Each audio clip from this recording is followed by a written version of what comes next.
Few public figures acquitted themselves more memorably during the Brett Kavanaugh nomination saga than Senator Susan Collins of Maine.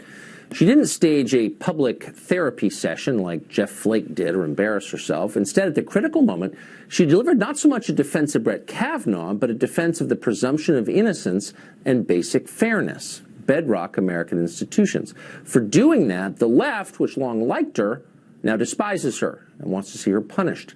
Close to 1,500 alumni and faculty of St. Lawrence University in upstate New York are demanding that their school rescind an honorary degree that Collins once got.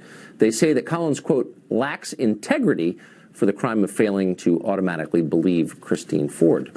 Monica Klein is a founding partner at Seneca Strategies, and she joins us tonight. Monica, thanks a lot for coming on. Of course. So I'm a little confused by this. So the idea is, if you don't agree with me, this group is saying, on the Christine Ford Brett Kavanaugh question, then you, quote, lack integrity? I mean, I know a lot of decent people, including a lot of women, who found themselves agreeing with Brett Kavanaugh. Do they lack integrity for that? Look, there is a 30% gap in voters of women versus men that now are supporting Democrats because of what the Republicans did with Kavanaugh.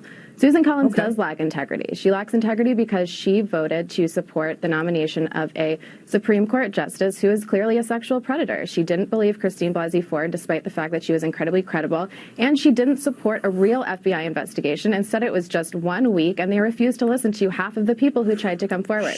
I think it's completely legitimate that 1,500 people come forward and said that they don't support her having an honorary degree. The school itself said that they're not taking it away. So it's, let me ask you, though. Hold on. I'm trying to get to a more core question than just an honorary degree from a school whose honorary degree you might not want to have anyway. But the question is it a question of integrity to reach a different conclusion? So you're saying that a decent person could not disagree with you. That's what you appear to be saying, and what you appear to believe. A decent person would believe Christine Blasey Ford because she was extremely credible, and Kavanaugh came across like an 8th grader. I don't think anyone truly believes that Kavanaugh did nothing to Christine Blasey Ford. I think Susan Collins herself is kidding herself, and she made a calculated decision to support the Republicans. Do you sincerely believe? I mean, what you're doing is offering a window into kind of a worldview that I think a lot of people might find chilling, a worldview that doesn't allow for honest disagreement, a worldview that honestly believes that anyone who disagrees is a bad person. Well, I'm not saying put her in jail. We're saying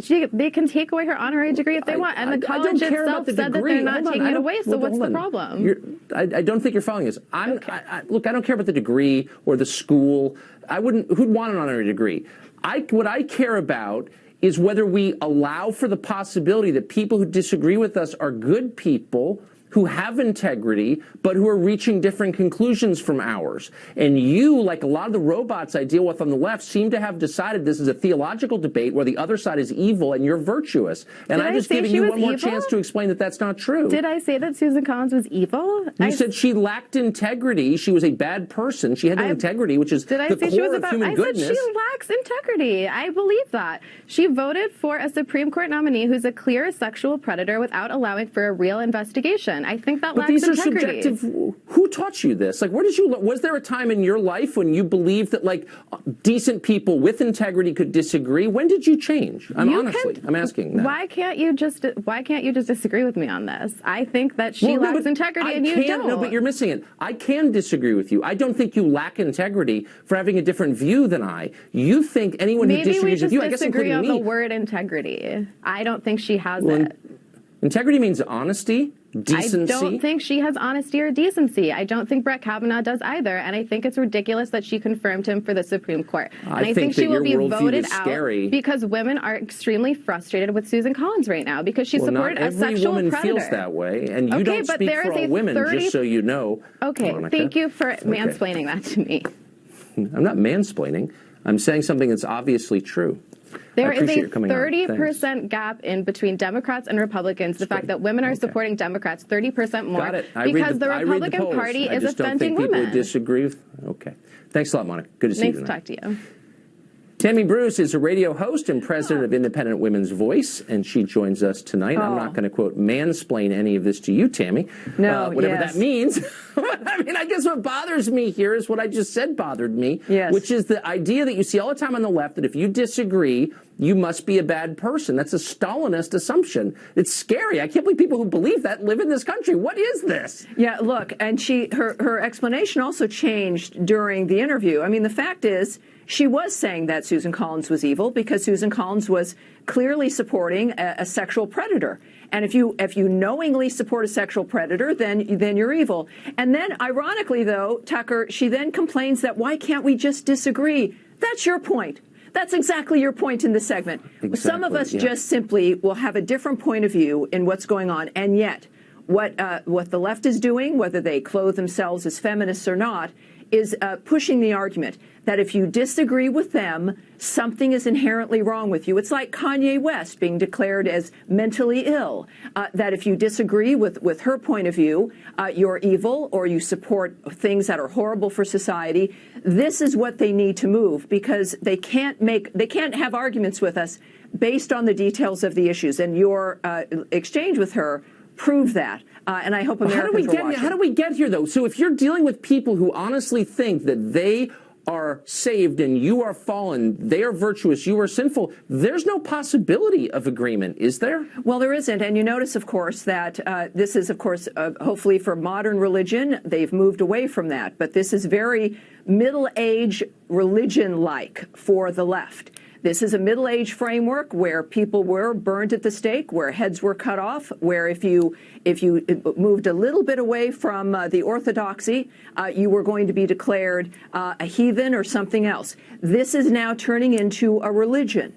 And there is no room for any kind of movement about in any kind of differences or differences of opinion or point of view. But we live in a modern age which recognizes faith and the importance of that, and the importance of us having our opinions, but in the free world and in a republic and in democracy, in the 21st century, especially in America, we pride ourselves in the fact that we can have disagreements, that we will not punish people for not conforming. And that has been a hallmark of the American liberal sensibility of which all Americans hold on to. And this, of course, it's a classic fascist framework. And, of course, our universities, speaking of universities, don't teach history anymore, really. And so these are people who are graduating inculcated in a dynamic that has almost destroyed humanity in the last century. I don't know how we wound up here, but it's very ominous. If we can't agree that decent people can reach different conclusions, then we're already in a kind of weird theocracy, I think. Yeah, we are. Anyway, Tammy, thank you very much. Thanks, Tucker. Well, up next, a direct descendant of Pocahontas, yes, a real one, joins us to respond to the results of Elizabeth Warren's new DNA test. Misu.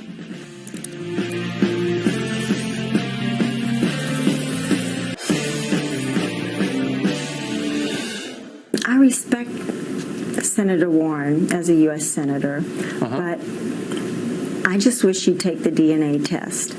And if she took the DNA test, then that would end a lot of this controversy. Yeah. And if she was part American Indian, I'd be the first one to welcome her into our heritage. Well, that was one of Pocahontas' actual descendants, Debbie White Dove, on this program a year ago. That's how long we've been covering this farce.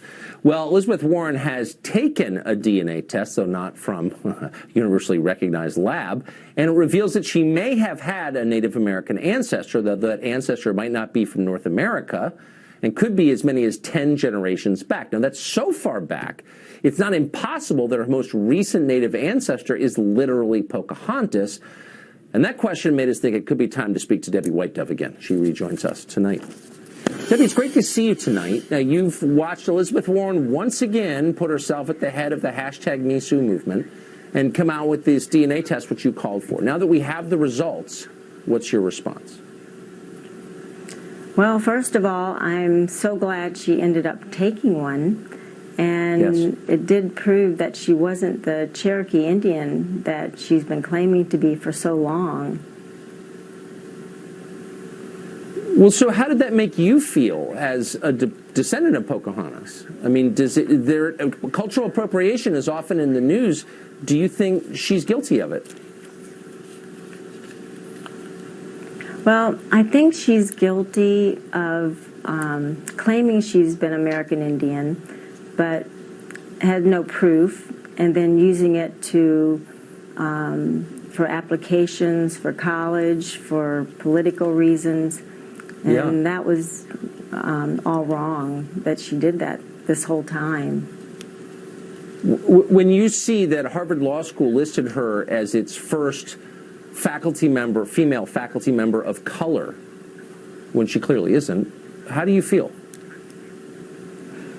Well, I feel betrayed because she wasn't. She was using the name, trying to be American Indian, you know, just to rise above, and it wasn't meant to be, and take the benefits away from the American Indians that belong to them. And do you think that other Native Americans feel as you do? I do. I think they feel betrayed. They feel disappointed, you know. And I think at this point she needs to come back and apologize to everybody for what she's done. Yes, I think that's right. Good. Well, last time you said that you thought she ought to do something, take a DNA test. She did. Now you're calling for her to apologize to you and other Native Americans, and I hope that she'll take your advice once again. Debbie White Dove Perko, it's great to see you. Thank you very much. Oh, nice to see you too, Tucker. Thanks. If you have feelings about this question, you can post, of course, on Facebook or Twitter or other social media. The hashtag is #MeSue, SIOUX. That's about it for us tonight. You can tune in tomorrow night and every weeknight to the show that is the sworn enemy of lying, pomposity, smugness, and groupthink. The sworn and cheerful enemy, we should say. And if you haven't DVR'd it, good luck figuring out how that works. We would be grateful if you did. Have a great evening. Sean Hannity, live from New York City, is right now. Hey, Sean. All right, Tucker.